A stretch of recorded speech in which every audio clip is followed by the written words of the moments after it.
Assalamu alaikum, Ramadan Kareem. Welcome guys. It has been a little while, but I'm super excited to reach out to you guys again.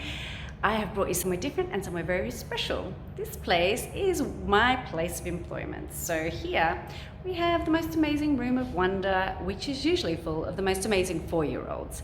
Today they're not here, so I can show you around a little bit. So, Ramadan Kareem, that is where we are at. So today I am going to bring you a vlog about some amazing food, because obviously Ramadan is all about fasting, but in many ways it is all about food. So today I will show you back in the kitchen where Nadifa will go through some of her prepping for Iftar. Iftar is the name that's given to the evening meal during Ramadan. Ramadan started on the evening of the 12th of April. It is a month, a holy month in the Islamic calendar, and it is a month of fasting during the daylight hours. So if I'm to talk you through a day during Ramadan for me, I eat before the sun gets up with my children. My husband, he gets up at 4:30 in the morning and he eats and he prays and then he goes back to sleep. But for me, I get up before the sun gets up. We have our breakfast, our suhoor, and then off to school we go. So throughout the day I don't eat, but I do have water. Our Iftar in the UAE is around 6:45. It slightly gets a little bit later as the month goes on, and obviously in different parts of the world timings are quite different, so it does depend on when the sun goes down. Also, the timing of Ramadan is depending on the lunar calendar, so every year it does have a different date. So yes, so I'm going to show you an evening of Iftar for us, where Nadifa is making the most amazing food, as she does, and of course Sambusa is on the menu. So of course during Ramadan, when you first start your Iftar, you'll be having water, you'll be having watermelon, dates, soft soups, just the soft food first, because you are breaking your fast, and then you can go into your pastas and your rice dishes. But of course Sambusa is always on the menu. So tonight Nadifa is going to show us how to make sambusa, but the flavor is different inside. It's tuna and coconut. So I hope you enjoy. Have a look at our beautiful Iftar dinner that we have as a mixed cultural family in the UAE. So let's go back to the kitchen. Let's have a look. Bismillah. Ramadan Mubarak, guys. Hi Ramadan Mubarak. And month Ramadan shana marwena. Anik waa iska mashquulnay. Hadda waxaa samaysan rabnaa fooliya. Marka qof kasta wuu yaqaana fooliya soo loo suubiyaayo. Marka 4 koob oo waxaa rabaa inaan suubiyo fooliya. Aan ku shubtay meeshaan qof kasta wuu yaqaana fooliya soo loo qaso. Marka wax yar cusbaan ku daraa. Kuma badanayo. Soo wanaagsan. خير عزب لان كدر لأنا كمان بونايا ماشى البيو قندع كهستا أو كله مركا سعد وناسا. Nadifa, you're making samosa again, and so how many cups of flour do we have? 4 cups of flour. Yeah. We had some salt, and we had some hot water. Yes. Okay, very nice. Okay, sambusa diyaran kulli gaday. Foolida waan ka kuusay. Marka intaan ku dhigay way arkaysiin. Masha Allah tabarakallah. Isku hadana waan fidaneynaa. afar isaarana. Inta waxaan ka haystaa saliid oil. Yeah. Olive oil. Marka ila socod wanaagsan. Okay.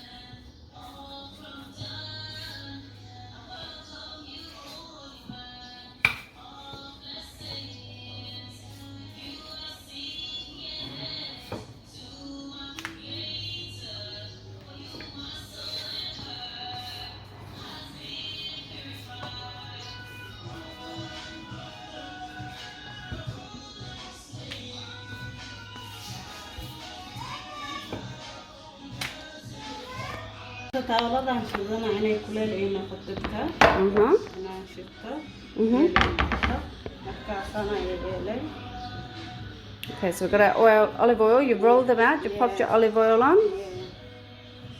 سليدة ممرية قفقة طوية قرنا ما شاء الله صومالدينا بقول كي بسغاشني سغال هلا يبقى قونا ملينا واتقانتين.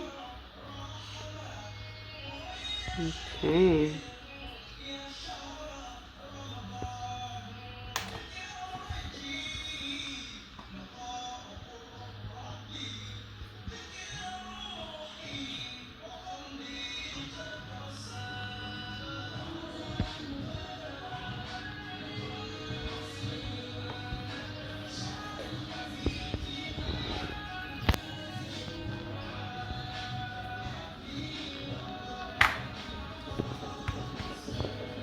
لقيت اسكوكر صادي سانا مقديجي.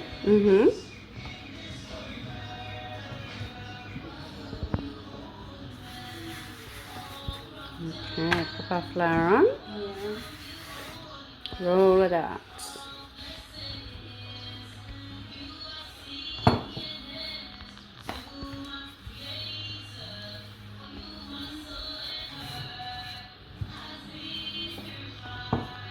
marka afra isku kor saarana qofka si jecel yahay ma inaan si aad u taqaanto waaye marka afra saarana si iyo iga dhamaato.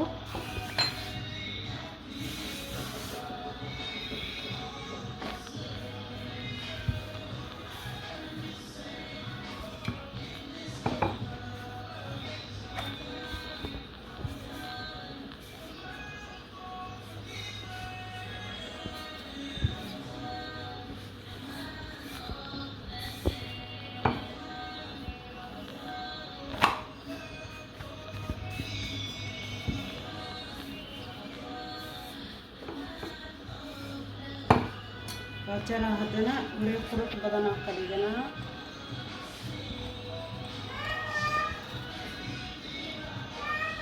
Yes, baby.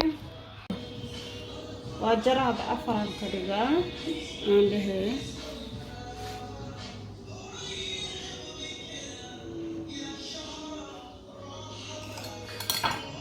مسقف كستموية كان فولين سولو سمية.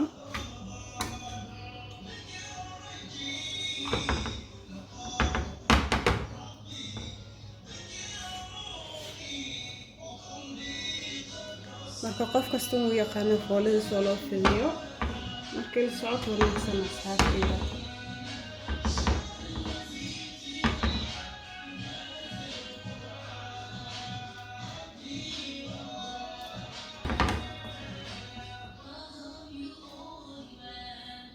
marka waa gadiyay insha Allah nala socda.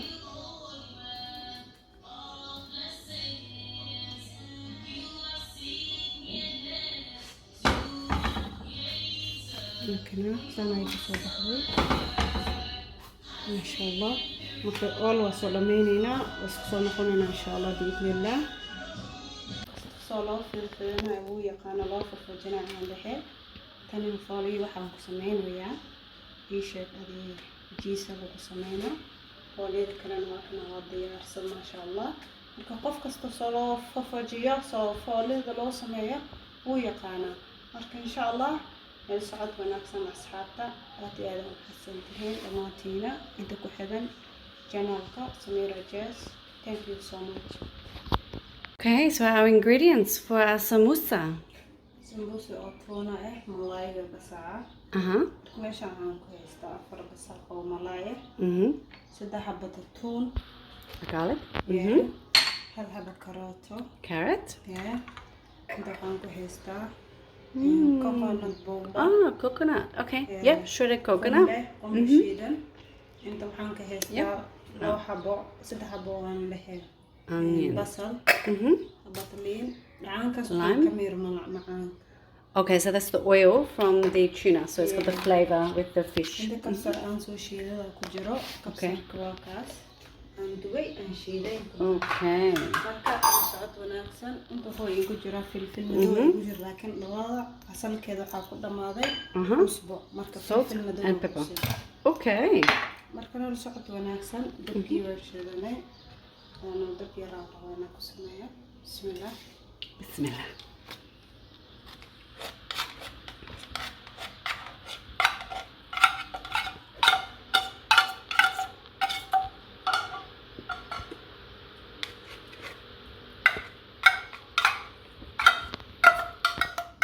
So we have afar xabo 4 cans of tuna.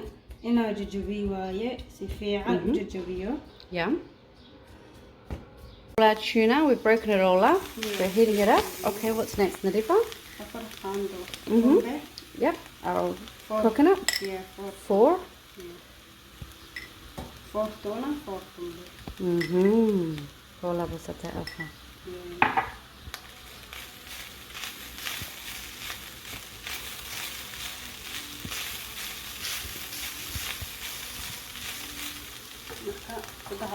Okay, our garlic.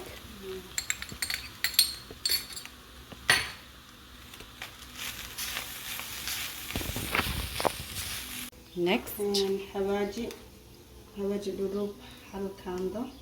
Okay. Duduk ku daray. Okay, so that there is this here, same. Yeah. So it's cumin. Hal habilina rabo inaan ku daro. Okay, lime. Liin dhanaan.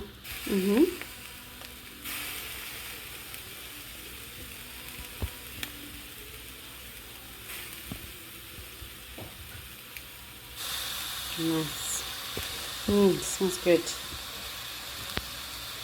Inta waxaa igu jira hawaaji. Aan hawaaji iga inta filfil. Okay. A pepper. Yeah.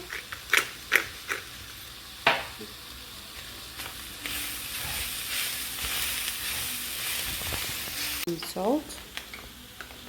Okay. هذا قياستين إذن كذا لأنه طولها وضمان هاي. كقياستين إذن كذا. Okay, carrots. كروت أو كبران.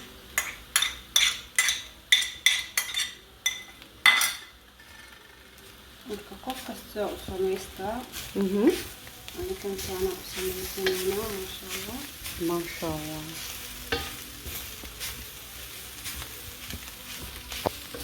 Okay, I'm having a taste.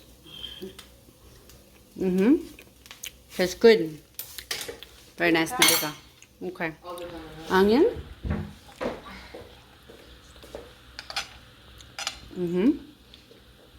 Okay, we can't put your fingers in the food. Okay. بصاشة قياسة. أنا وحيرة أقدر إلا من أنت أنا كرر من قطة. Yeah. So you like the ingredients really dry, huh? Yeah? It smells good.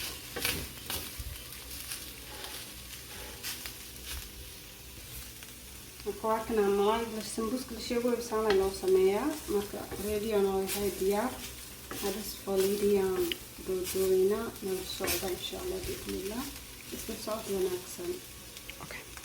Okay, so we have everything ready to make up our...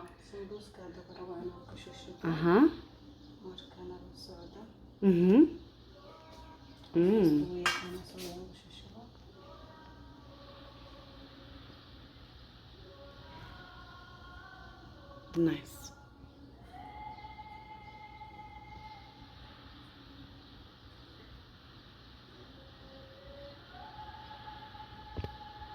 Okay, nice.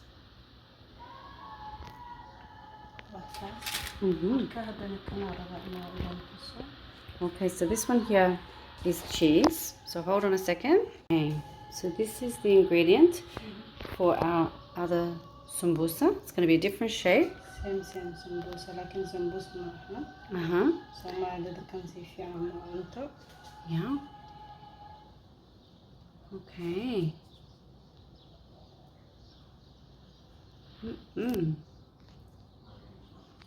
وكسرها باسودي يوبا. مشكلة. سأصير صوتنا إيزوي أنت إنه كافر ناظم الله روح رين هاي لكن أنا واسيحرة. Okay. Okay, good. Now.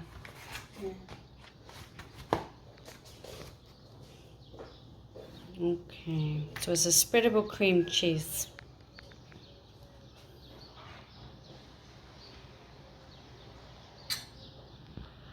Sambusa malaayga markii عنده qumbaha idinka laga daro aad iyo aad u arfa maasha Allah araftiis guru dhana qaatay coconut powder Yeah.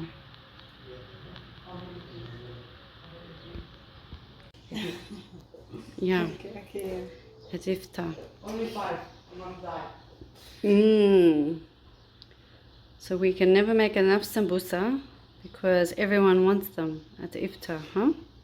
marka kulligood saana kusoo dhamaynaa sambuuska qof kasta uu xirxiran yahay meel kama furno kala socda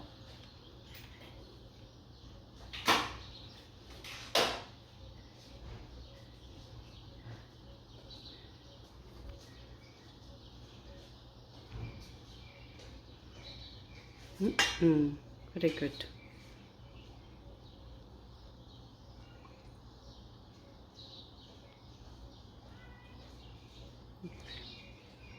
Nice. Voila. Allah Nadifa. soo dhamay sambuuskii kan gadaala u dhigana hadhow aan sameynaa laba markii sambuuska dhameeyo kanaan sameynaa. Okay, almost done. waa la diyaariyay sambuuskii iyo hadda geedkana iska sameeyna ma aqaani laakiin dhaxdiis jiisa ku jiro waa iska baxta ana hadda uu igu soo yahay. Very nice. Ready to go into the deep fry oil later tonight, huh? Nice. Ramadan Mubarak لكل مسلم شهر الذي فيها بنازل القرآن. Happy Ramadan to all Muslims. All the Quran says in this holy month. أرحب بك يا شهر رحمة. أرحب بك يا شهر رمضان. بك أرجي لقاء قرب ربي. بك روحي وقلبي قد صار. رمضان مبارك لكل مسلم شهر الذي فيها ينزل القرآن. Happy Ramadan to all Muslims. All the Quran says in this holy month.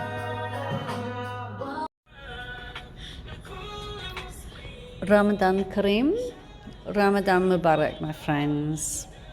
Hope you're having a wonderful Ramadan. To all